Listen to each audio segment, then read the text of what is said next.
Okay. All right, Maggie, go ahead. Welcome. Okay, Welcome to thank your you. first call. Yes, that's right. So, okay, I just had a question. I'm primarily early childhood. I'm a kindergarten teacher, but I primarily work with kinder first and second grade teachers. And I'm having a hard time with the data because obviously these grade levels don't take STAR test. So I'm using another means of data through our Renaissance program. I don't know if you're familiar with that program, but it's like a reading assessment that the kids do. The problem I have is that when I'm showing the year to year, how do I do that? Like, I need to show the data year to year, or can I do it like marking period to marking period? And should I just focus on one grade level? Yes, those are great questions. And I'm really happy you asked that question because the elementary side is probably the most, more difficult when it comes to longitudinal data. You really don't start the STAR test until later on. So you're like, what do I look at? You have some type of benchmark that you might have, done for the kids. You've done phonetics. You've done. Yes. There's something that you guys have done. So TPRI was our assessment for first and second grade. Okay. Up until this year, but now we switched to M class, and this is our first year for M class. Kindergarten did Text Kia last year for the first time, TPRI prior to that, and now we are M class. So I'm like, oh no.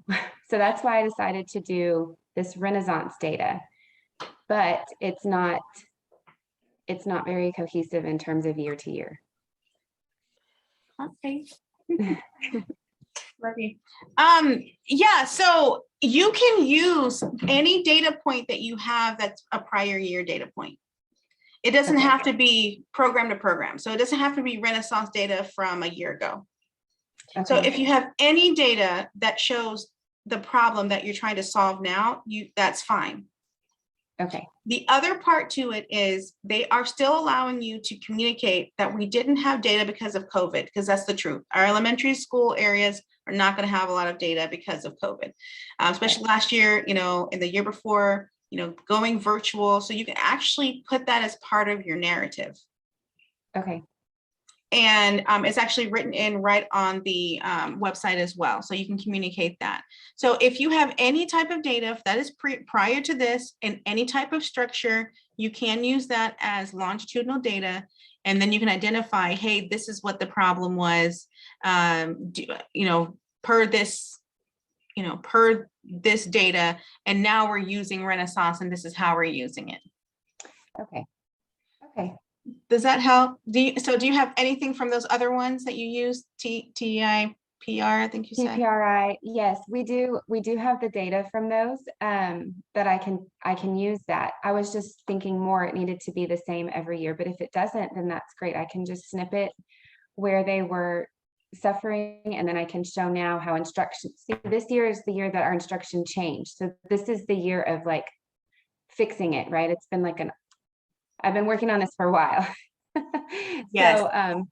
So I can show that this is the year that, okay, we finally overcame this battle, and then here's how we fixed it. But prior to this year, our data is kind of spotty in terms of which programs we use. Yeah, that's okay. Okay. That's okay. Okay, awesome. Thank you. You are so welcome. I'm glad you mentioned that. And just make sure you put in your narrative, some of the data, we didn't have because of COVID, but here, here's what we have. And they're definitely understanding that. They even have virtual as part of task 3 because they still understand that we had all of that virtual time. So yeah, they're still in that virtual mode. They get it. All right. Very good question. Very good question. Especially with elementary not having STAR. So that was interesting. Okay, so let me go to the next person. And you still have more questions, guys. I'm just going by our list here.